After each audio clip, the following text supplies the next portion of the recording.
各位好，我是你们的老朋友，早安台湾。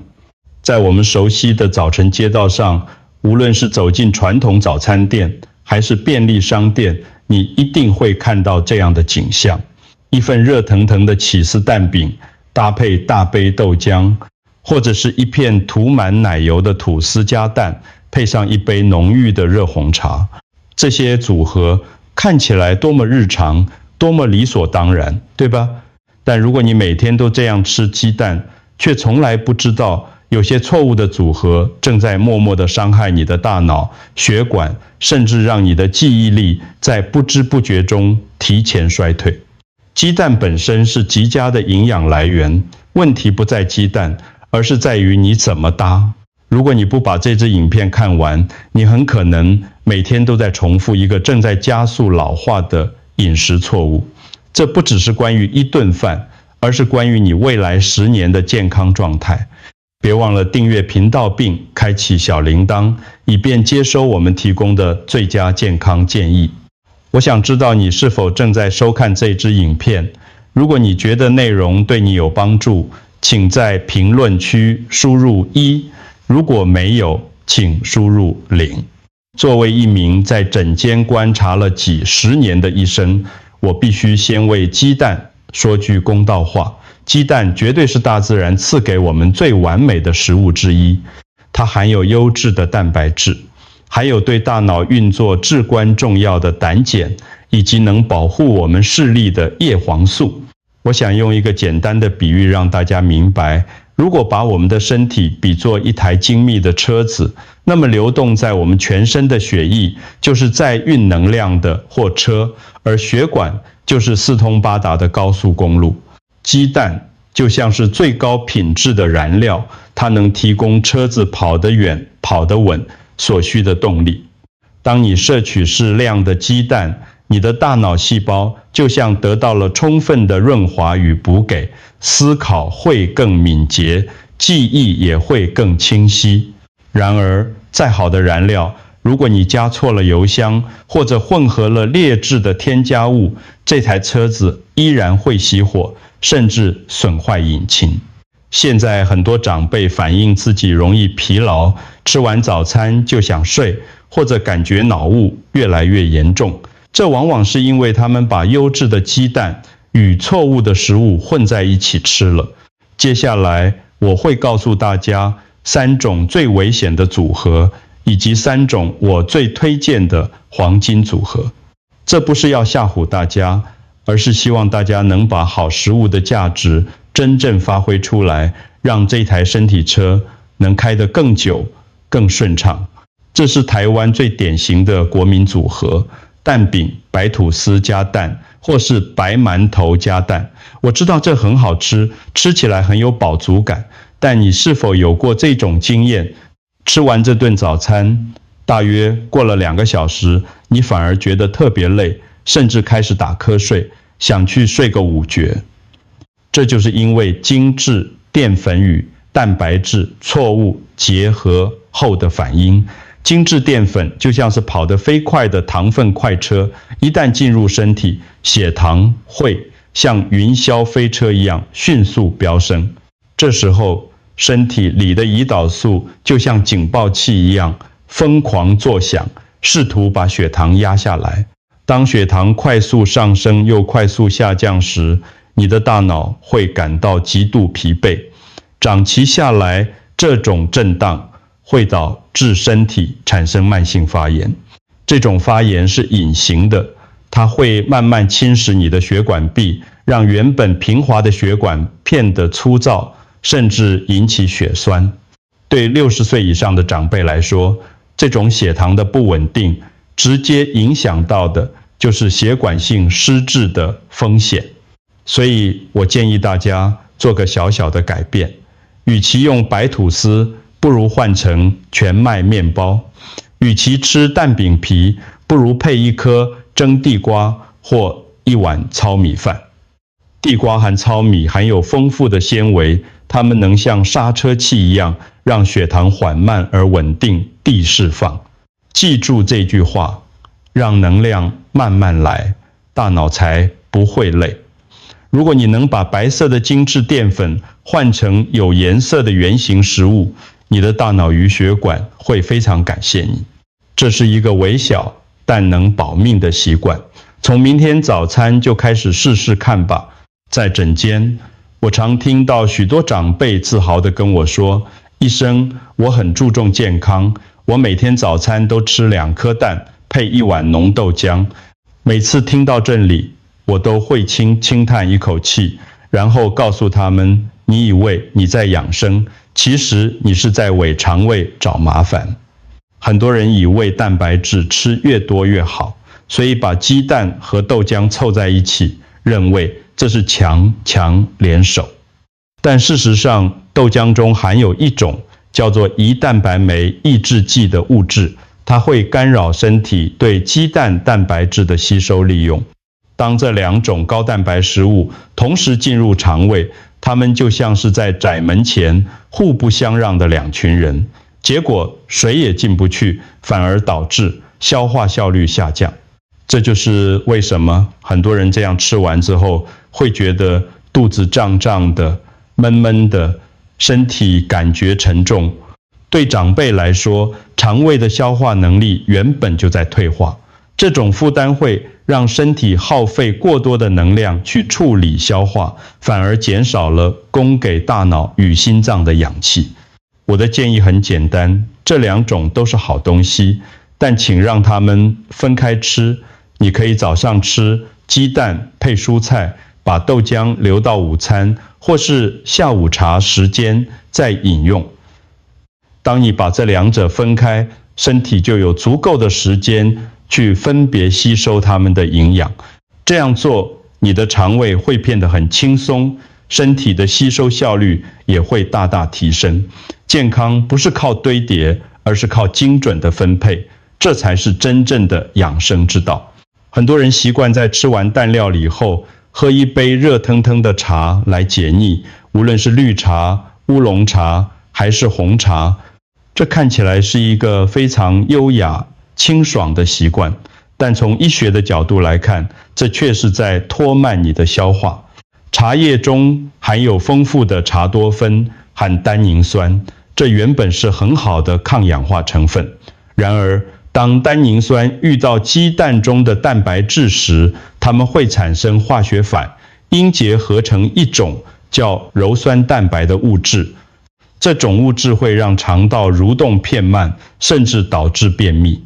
你可以想象一下，高品质的蛋白质原本应该像丝绸一样顺滑地被吸收，但因胃茶的出现，这些蛋白质被紧紧地捆绑了起来，变成难以消化的硬块。这不仅浪费了鸡蛋的营养，还可能导致矿物质如钙、铁的吸收率大幅下降。这对于需要补钙预防贫血的长辈来说是非常可惜的事。为了你的肠道健康，请遵守30到60分钟原则。如果你真的想喝茶，请在吃完蛋之后至少隔半小时到1小时。如果你在吃饭时觉得口乾，请换成温开水或者是清淡的蔬菜汤。温开水能帮助食物顺利通过食道，促进消化，而不会与营养素产生冲突。保护血管与大脑，有时候只需要从改变一个喝水的习惯开始，别让那一杯茶抵消了你精心准备的营养早餐。我想跟大家分享一个真实的故事。在我的诊间，有一位住在新北市、今年68岁的王先生，他退休后生活很规律，不烟不酒，也经常去公园散步。但他有个困扰，就是这2年来，他总觉得自己老得很快。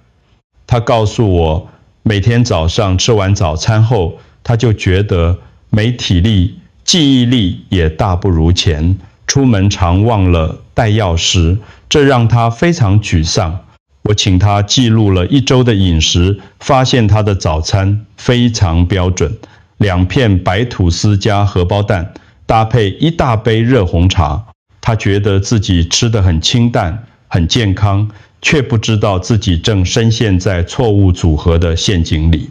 我建议他做2个简单的调整。第一，把白吐司换成蒸南瓜；第二，把早餐后的红茶换成温开水，茶改到中午喝。王先生一开始半信半疑，觉得这么简单的改变会有用吗？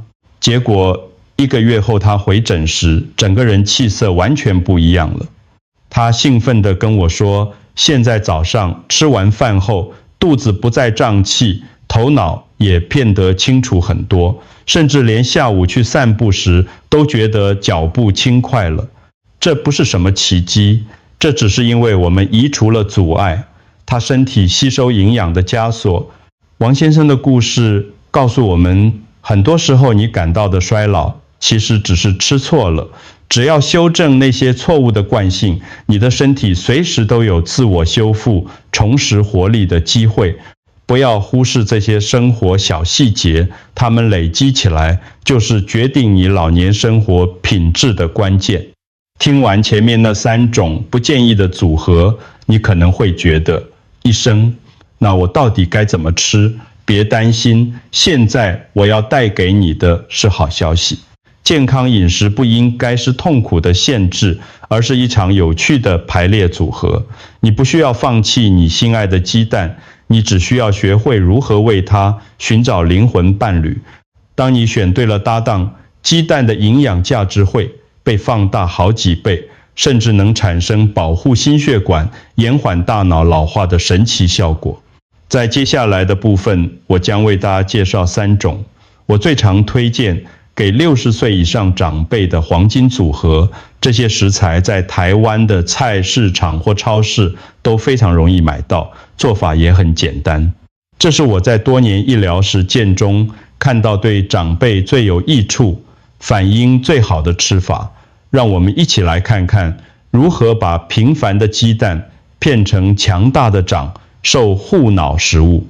我最推荐的第一个黄金搭档是鸡蛋与南瓜，这在台湾的家常菜中并不陌生，像是南瓜炒蛋或是南瓜炖蛋。南瓜含有丰富的贝塔胡萝卜素，这种营养素在体内会转化为维生素 A， 对保护眼睛黏膜非常重要。而鸡蛋中的叶黄素与玉米黄素正好是视网膜最需要的营养。当这2者结合，对长辈经常面临的视力退化、黄斑部病变有很好的缓解作用。更重要的是，南瓜属于优质淀粉，它含有大量的膳食纤维。正如我之前提到的，纤维能稳定血糖，让鸡蛋的蛋白质被平稳地吸收利用。南瓜的香甜与鸡蛋的浓郁非常契合，两者相得益彰。我建议大家可以试试看蒸南瓜配水煮蛋，或者是将南瓜泥拌入蛋液中做成蒸蛋。这种吃法口感软糯，对于牙口不好的长辈来说非常容易入口，而且营养吸收率极高。这是一个能同时照顾到眼睛、大脑与免疫力的满分组合。下次去菜市场，记得顺手带1颗南瓜，让这种金灿灿的蔬菜成为你餐桌上的健康守护者。第2个组合是鸡蛋与起司，这不仅是西式的美味，更是长辈预防骨质疏松与肌肉流失的秘密武器。随着年龄增长，长辈最担心的2件事就是骨折与肌少症。鸡蛋提供了优质的完全蛋白质，是合成肌肉的基础，而起司则是高浓度的钙质来源，同时含有维生素 D， 能帮助钙质吸收。当你把鸡蛋和起司放在一起吃时，你是在为你的身体进行一场精准的建材补给。蛋白质像是房屋的钢筋，钙质则是水泥，两者缺一不可。很多长辈怕胖不敢吃起司，其实只要选择天然不过度加工的起司，每天适量摄取，对维持骨骼强度是非常有帮助的。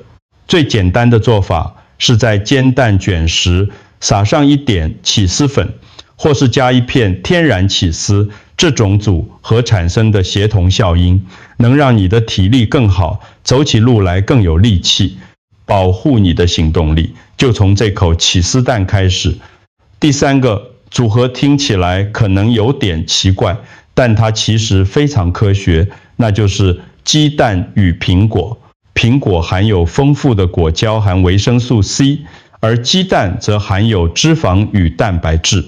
当你把这两者一起食用，苹果的酸度与纤维能帮助蛋白质在胃部更有效的分解，同时减缓胆固醇的吸收压力。这是一个非常棒的能量组合。苹果提供的天然糖分能迅速提神，而鸡蛋的蛋白质与脂肪则能提供持久的饱足感。如果你习惯早上赶时间一颗水煮蛋配一颗苹果，其实比任何加工早餐都来得健康。